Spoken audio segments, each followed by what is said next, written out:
In this video, we're going to be going over a number of examples in the PictureLab example. Now, this is an extended example that we're going to revisit a few times throughout looking at 2D arrays.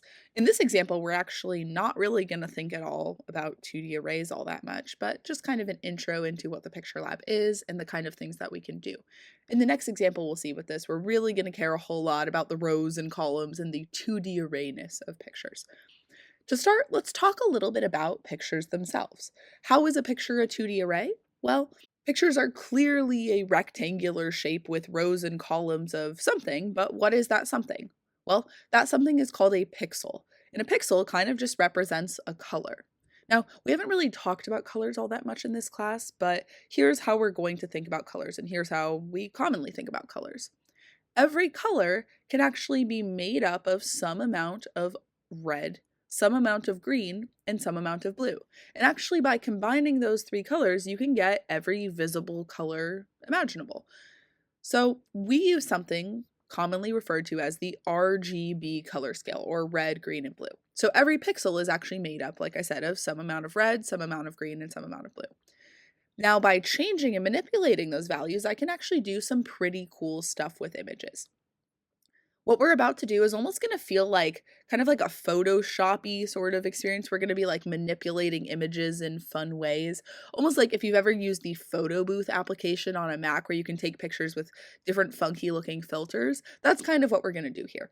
Now to start, if you open up the picture tester class, you can see that really all I'm doing here is loading in a picture, which I'm storing as a picture variable, which is a class we're going to look at in a second. And then I'm doing picture.show. And right now, if I run this, and to run it, you're going to click the one that says void main string bracket args, and then click OK. You can see all it does is show me the picture that was loaded in. In this case, it's a cute little picture of a koala.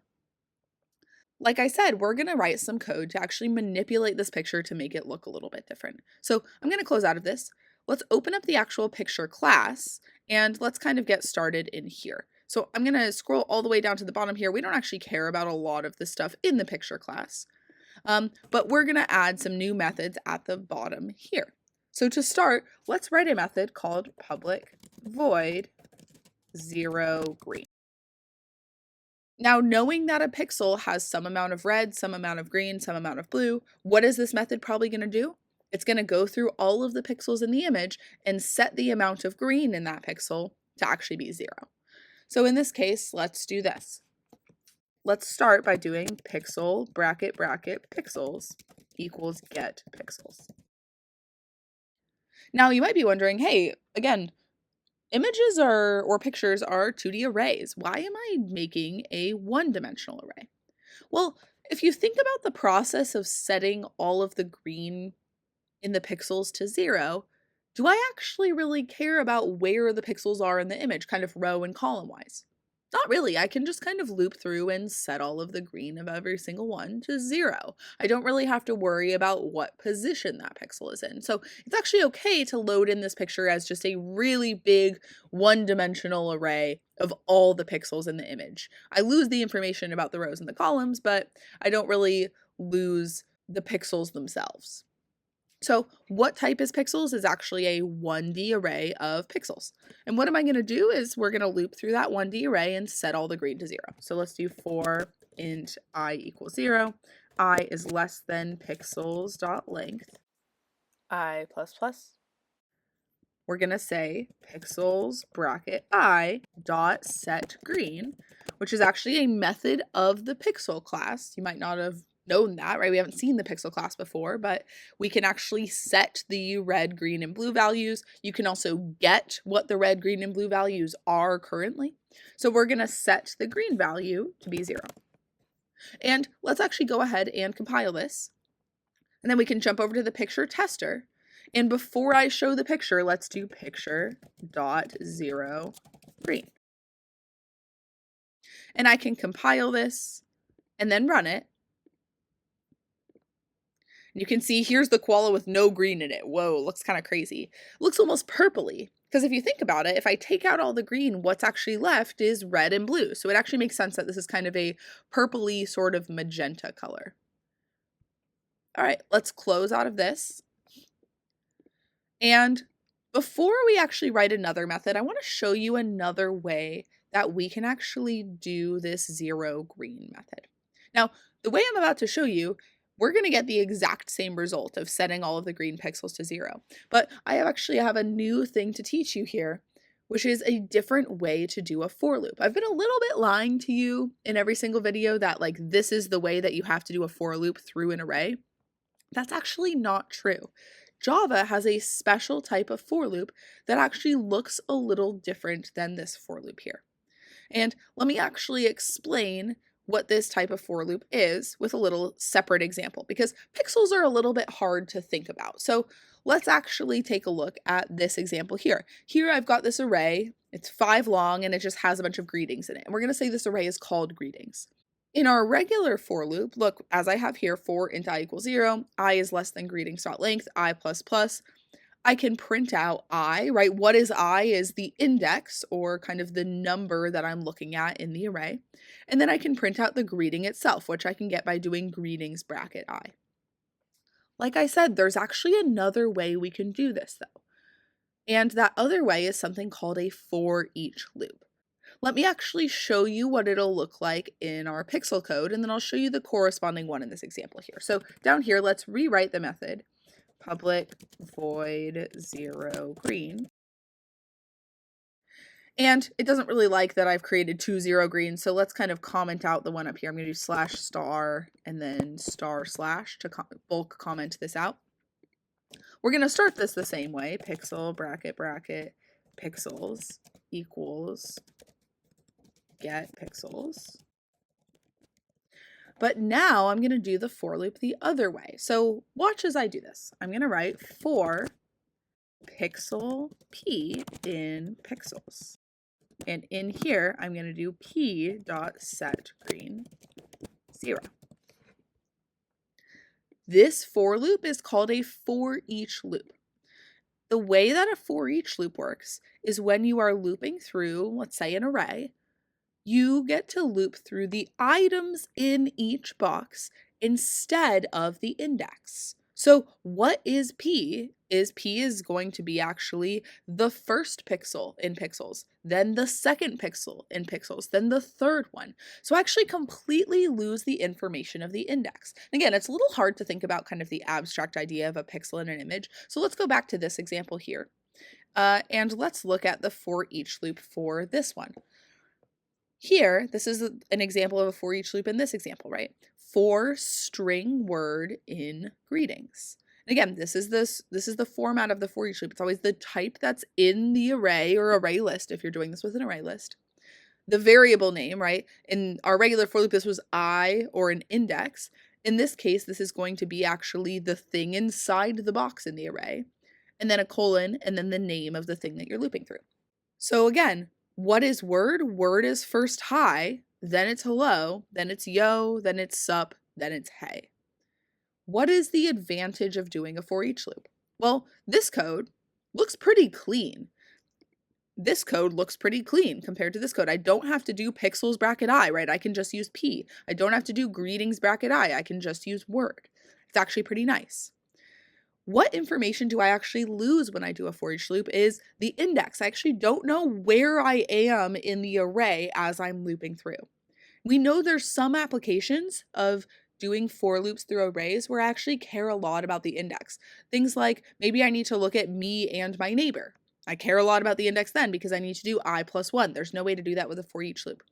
Maybe if I'm doing this with an array list and I'm trying to remove from that array list, there's actually no I to reference if I do a for each loop, so I have to do it with a regular for loop. Again, for each loops, you will never have to write a for each loop. You'll always be able to do anything that we do in this class with a regular for loop.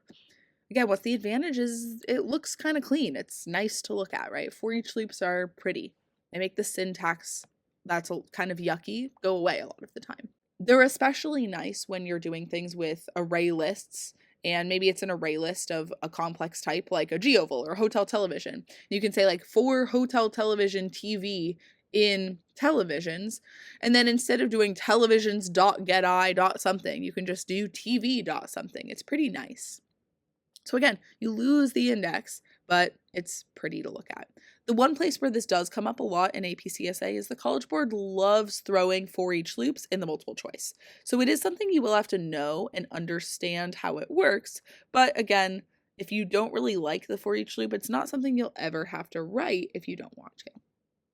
So I'm going to keep this up just to have this example over on the side, but just know that this code that I wrote, it does the exact same thing as this code up here. Now, it's a little hard to see the advantage since these are kind of about the same length, whether I do the for each loop or not. But let's do another one that I think you'll be able to really see the advantage of. Let's do public void swap green blue. And just by the name there, what am I going to be doing in this method? I'm going to be swapping the green and the blue value. So if I had a green value of 10 and a blue of 100 in one particular pixel, I would flip-flop those. Now to do that, we're going to start the same way we did the last one. Pixel, bracket, bracket, pixels equals get pixels.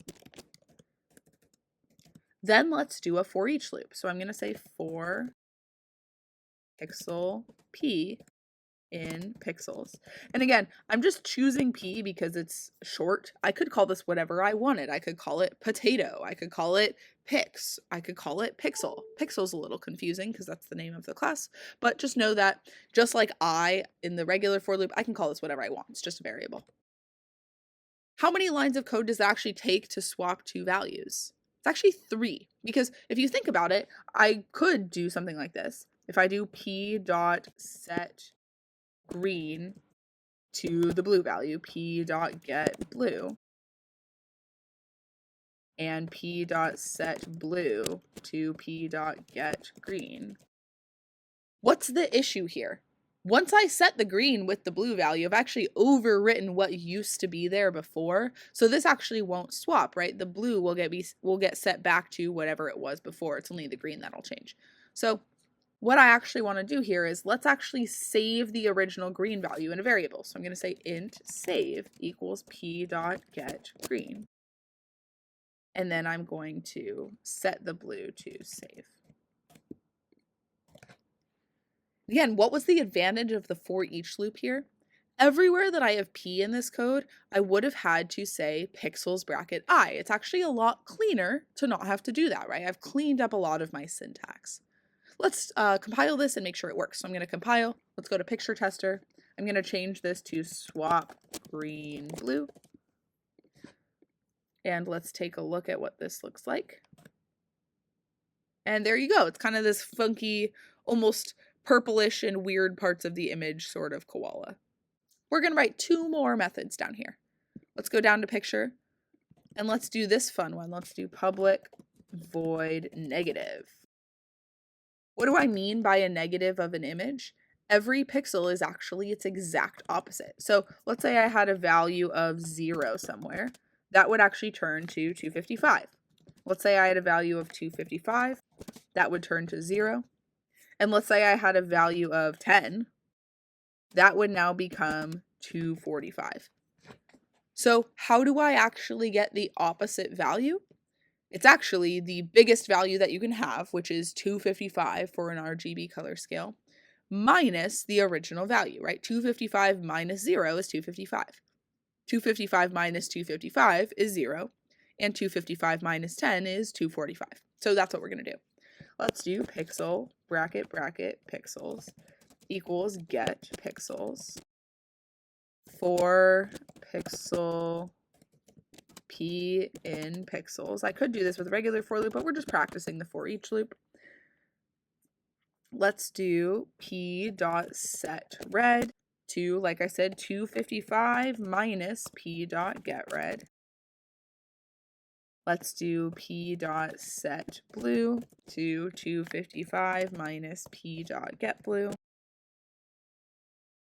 And the last one I have to do this with, p dot set green to 255 minus p dot get green. All right, let's see what this looks like. Let's open up the picture tester, change this to negative, and run it. And I will warn you, the negative looks a little freaky sometimes when you invert the colors. There you go. There's our koala. It looks kind of like a demon koala now. A little freaky. one more method that we're going to write. Let's go down into picture and let's add one down here. We're going to do public void grayscale. This is going to turn a color image into a black and white image.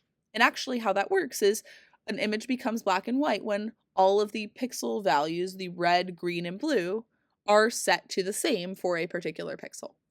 What we're going to do is for each pixel, you're actually going to take the average of the red, green, and blue values, and that's what becomes the value for all of them.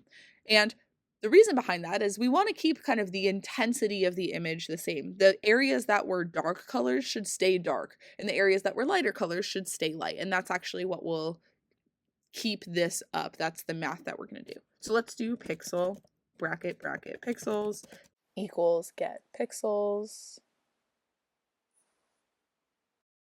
And then for pixel p in pixels,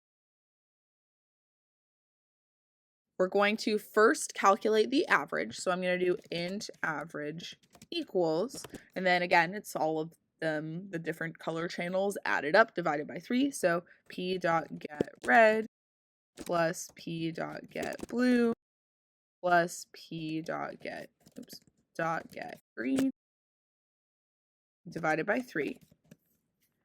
And then I'm going to set all of the pixels to now be that color. So I'm going to do p dot set red to average, p dot set blue to average, and p dot set green. Let's go ahead and compile this, and we can run this, change picture tester to use grayscale, compile that, and then let's run the project. And there we go. There's our black and white koala. So like I said, images and pictures are 2D arrays, right? I can see how this is going to be kind of a grid of rows and columns of different pixels. We've just been using them as 1D arrays, but when we come back to this, actually, probably in 2 videos from now, we're going to take a look at pictures as actual 2D arrays, where we care a lot about the rows and columns because we're going to be doing operations where the location of the pixels really matters.